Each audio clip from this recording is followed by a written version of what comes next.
In late 1967, a charity dinner at the Beverly Hills Hotel brought together Hollywood's elite, athletes at the peak of their fame, and industry leaders who understood status better than generosity. The ballroom was polished to perfection, crystal chandeliers casting light over white linen tables and expensive silverware, while conversations floated through the air like controlled performances. This was a place where hierarchy mattered, where confidence was currency, and where people measured one another quietly. Bruce Lee sat among them unnoticed by most, dressed simply, calm and observant. Already accustomed to being underestimated, he did not seek attention, nor did he resist the subtle dismissals and assumptions directed at him throughout the evening. He absorbed the room silently, studying posture, movement, and intent, because, for Bruce, every environment was information. Across the room sat Muhammad Ali, the undisputed heavyweight champion of the world, a man whose presence alone altered the atmosphere without him needing to say a single word. Even while seated, he seemed larger than the space around him, not just because of his size, but because of the confidence that lived in his posture. His laughter rolled freely through the ballroom, drawing attention from every direction, not because he demanded it, but because people were instinctively pulled toward his energy. To most guests, Ali was charisma, fame, and spectacle all wrapped into one. But Bruce Lee saw something deeper, something far more important than celebrity. He noticed the looseness in Ali's shoulders, a sign of someone trained to stay relaxed under pressure. He saw the constant awareness in Ali's eyes, always scanning, always calculating, even while engaged in conversation. There was readiness in him that never fully switched off, the kind that only comes from years of real combat and public scrutiny. These were not the habits of a showman or a performer putting on an act for admiration. These were the instincts of a true fighter who understood danger, timing, and consequence. When Muhammad Ali finally stood and began walking across the ballroom, the shift in energy was immediate and unmistakable. Conversations softened, laughter faded, and heads turned as people tried to understand what was happening. This was not a casual stroll or a social gesture. Ali moved with purpose, his direction clear and deliberate, heading straight toward Bruce Lee's table.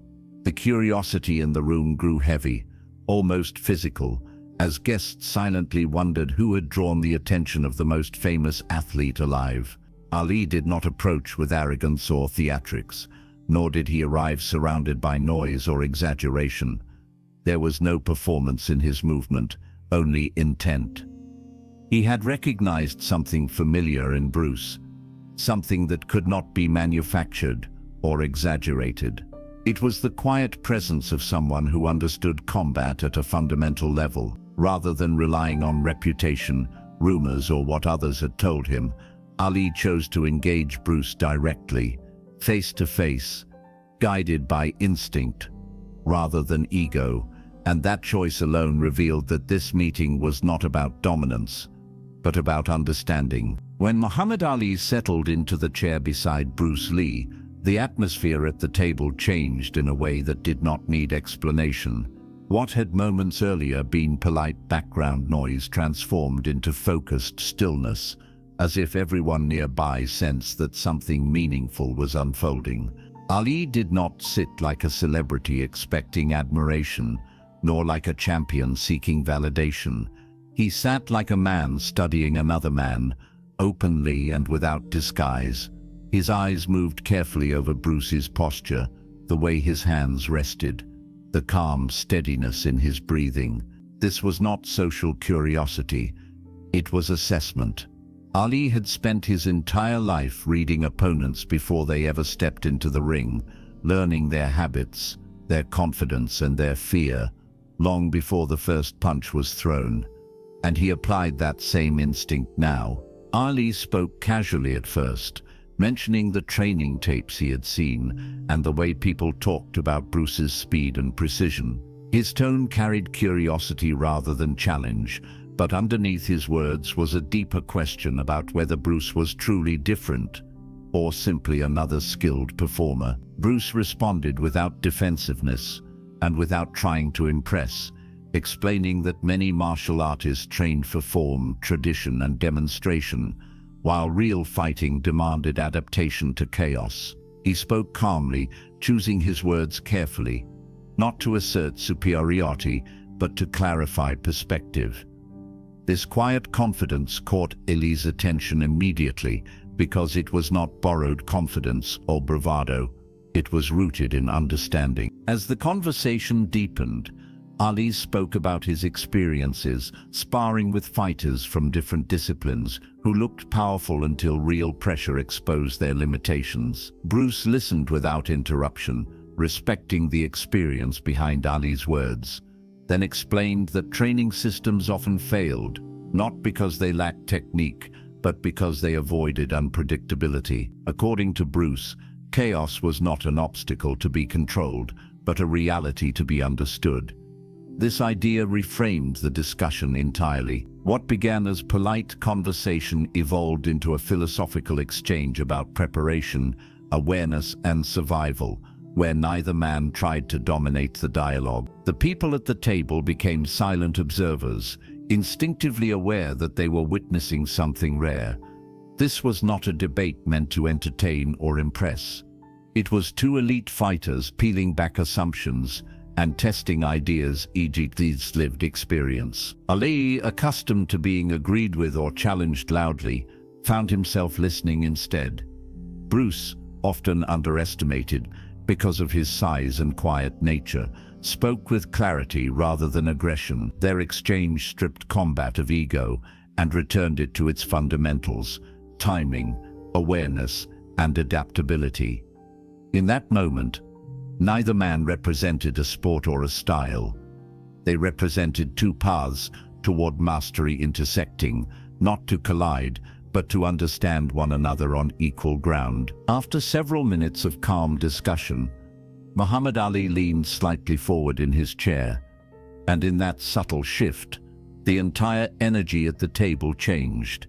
This was no longer casual curiosity or polite conversation between two respected men. This was the moment Ali had been walking toward since he stood up from his table. His expression was focused, not playful, not theatrical, stripped of the showmanship that the world had come to associate with him. For once, the heavyweight champion of the world was not speaking to an audience or delivering a performance. He was speaking to one fighter, directly, honestly, without cameras or applause. He asked the question simply and clearly, without sarcasm or challenge, wanting truth rather than reassurance. He asked Bruce Lee if he could beat him. The question did not explode into the room. It settled into it, heavy and quiet, as if the air itself paused to listen. Bruce did not react immediately. He did not smile. He did not deny the question or attempt to soften it. He understood the weight behind it. This was not about ego or fantasy matchups. It was about reality, about what happens when two trained men face uncertainty.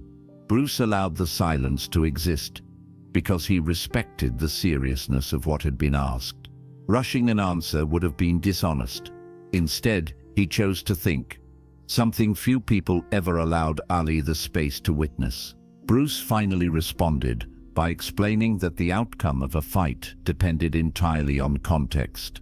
He clarified that combat could not be reduced to size, strength, or reputation alone, because every form of fighting existed inside a system of rules, expectations, and environments. He acknowledged openly that under boxing rules, Ali would almost certainly win.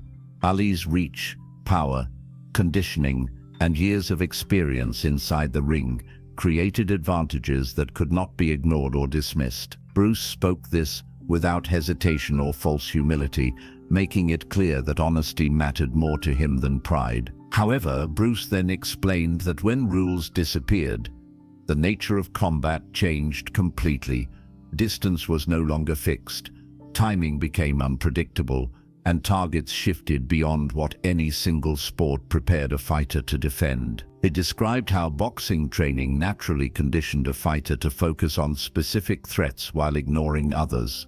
Not because of weakness, but because the rules never required awareness of those dangers. Bruce spoke calmly about how unrestricted combat introduced strikes, movements and angles that Ali had never needed to consider in his professional career. He emphasized that this was not a criticism of boxing, but a reality of specialization. As Bruce continued, the room grew increasingly quiet. Ali listened without interruption, something rare for a man accustomed to controlling conversations through confidence and charisma. For the first time in years, Ali was not being praised, challenged, or provoked. He was being analyzed.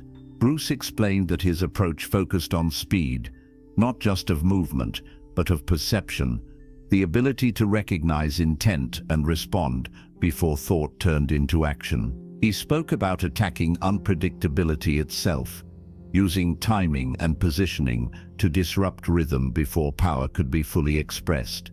These ideas were unfamiliar to Ali, not because he lacked intelligence, but because his success had never required him to consider them. When Bruce explained that his first attack would target areas Ali had never trained to protect, such as the throat, groin, or eyes, he did so without aggression or threat.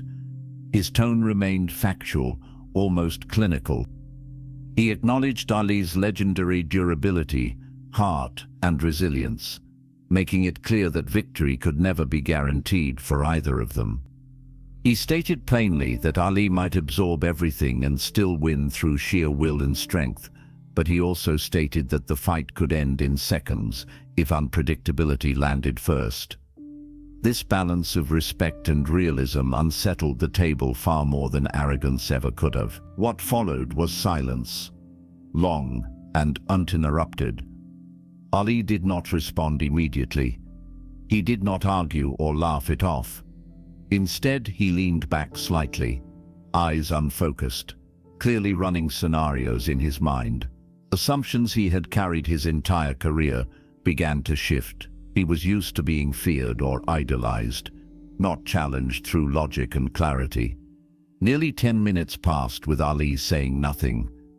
The longest stretch of silence Bruce had seen from him all evening. It was the silence of a man re-evaluating certainty, realizing that greatness in one domain did not automatically translate to dominance in all forms of conflict. When Ali finally spoke, his voice carried a different weight. There was no defensiveness, no need to assert superiority. He acknowledged that Bruce was the first person in years who had spoken to him without fear or flattery, offering a complicated truth instead of a simple answer. That honesty resonated deeply. In that moment, Ali was not silent because he had been defeated. He was silent because he had been forced to think. And for a man who had built his legend on confidence and certainty, that pause represented a rare and powerful shift. After the long silence finally broke, something subtle but permanent shifted between Muhammad Ali and Bruce Lee. This was not the dramatic turning point people expect from stories about fighters, where one man asserts dominance and the other retreats. Instead, it was quieter, deeper, and far more meaningful. Ali did not respond with disbelief or defensiveness.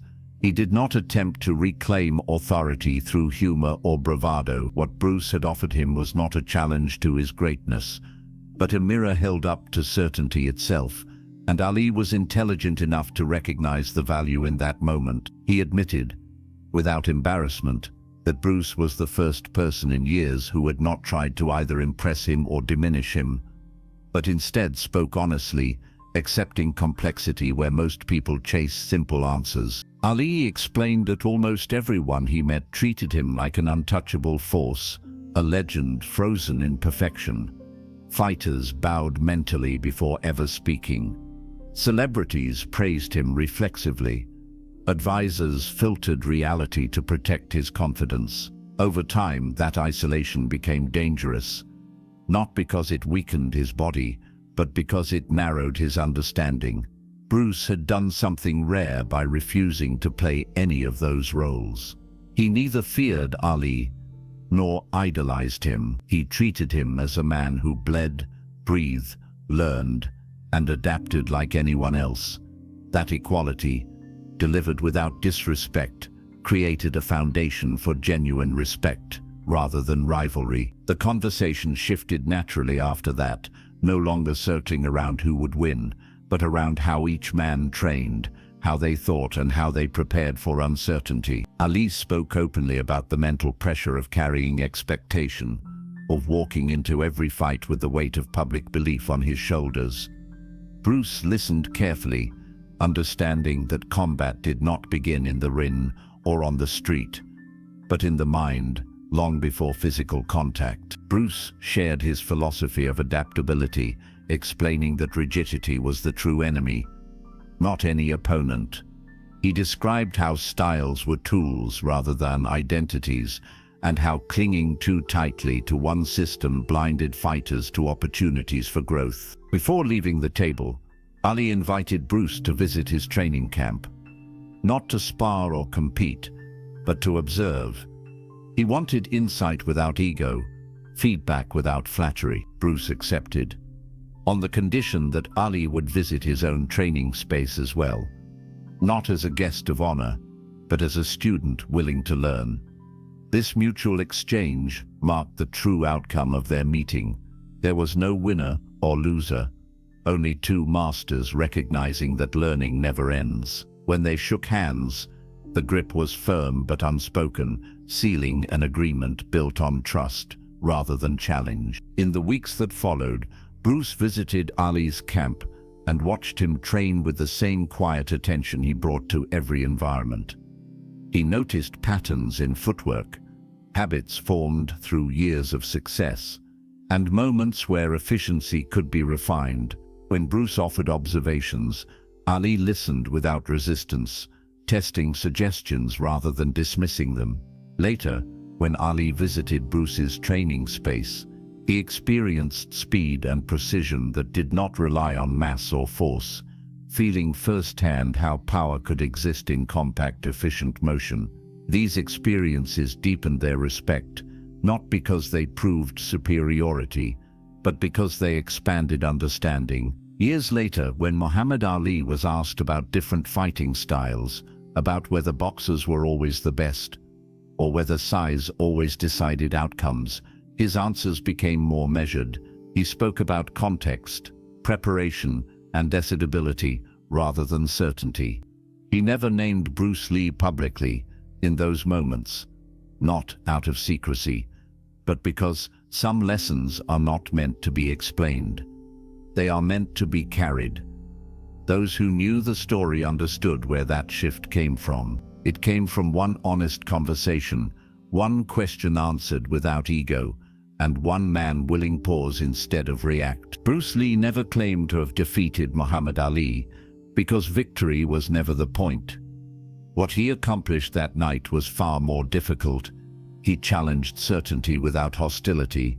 He spoke truth without disrespect. He demonstrated that real strength lies not in overpowering others, but in clarity, adaptability, and the courage to be honest when silence would be easier.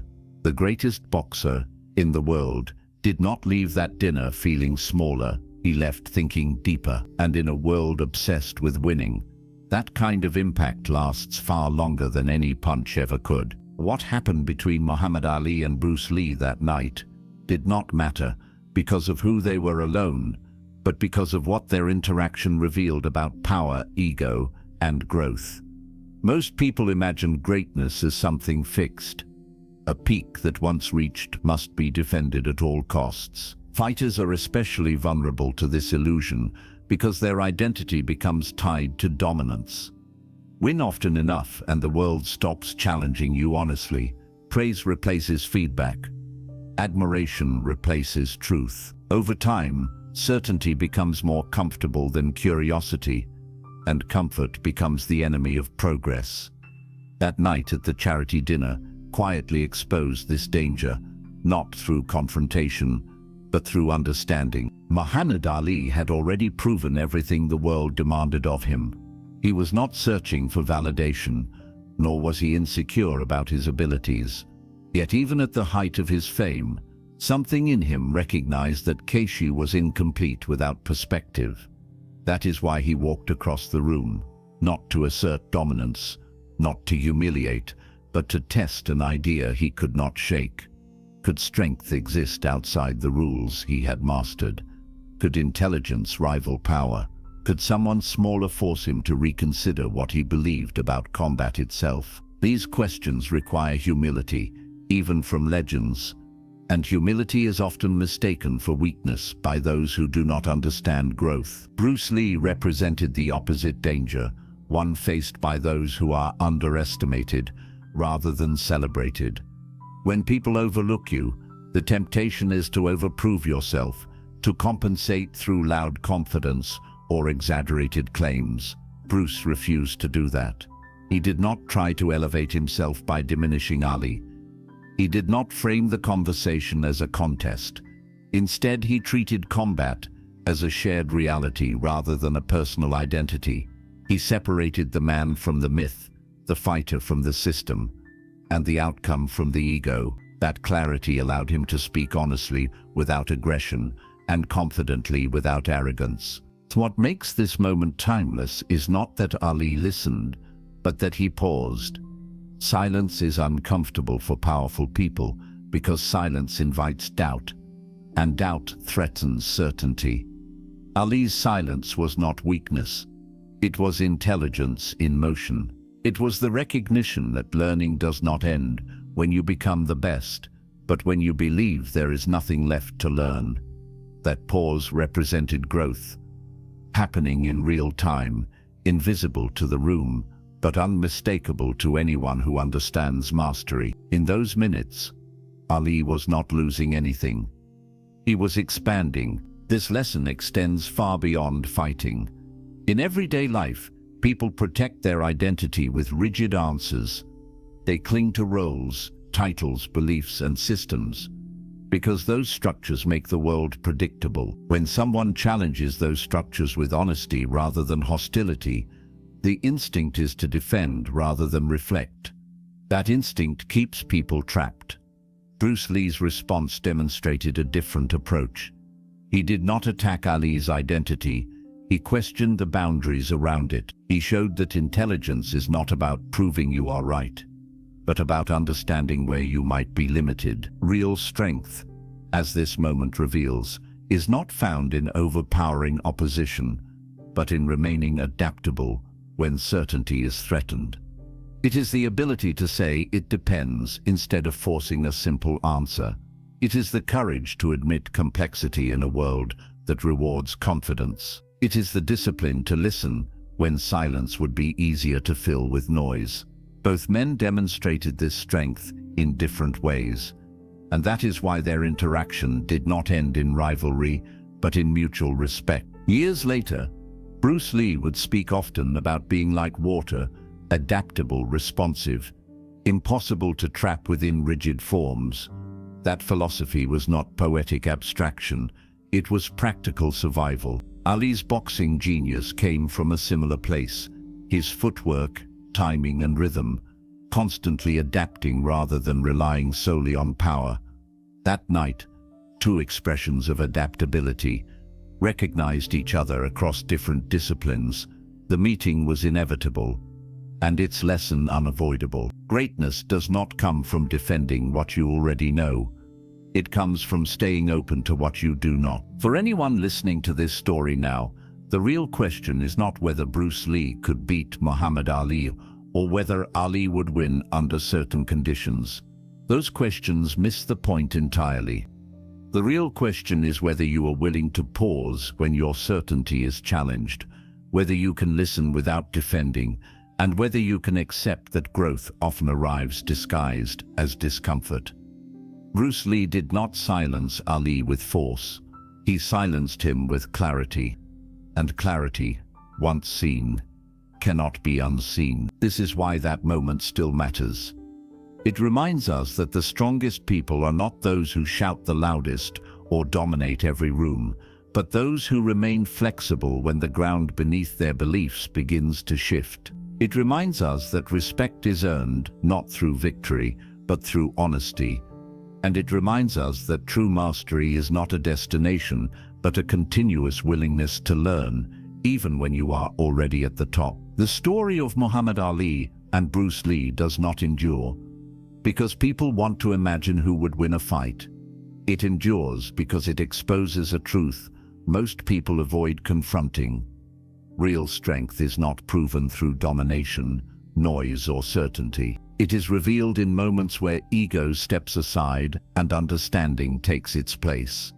That night did not produce a victor, a defeat, or a spectacle worthy of headline. It produced something far rarer, a pause in certainty, a shift in perspective, and a reminder that even the greatest among us are still students of reality. Muhammad Ali walked into that ballroom as the most famous and feared fighter on the planet.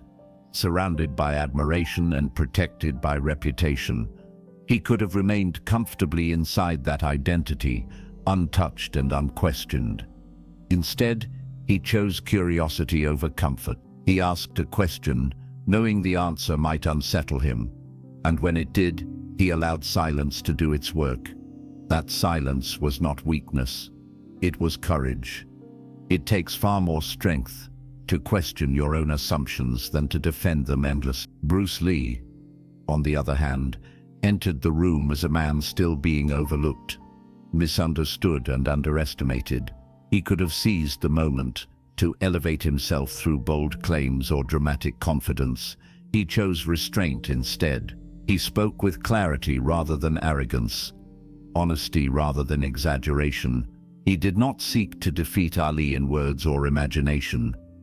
He sought to tell the truth as he understood it, fully aware that truth is often uncomfortable but always necessary for growth. What makes this moment powerful is not the status of the men involved, but the lesson it offers to anyone willing to listen.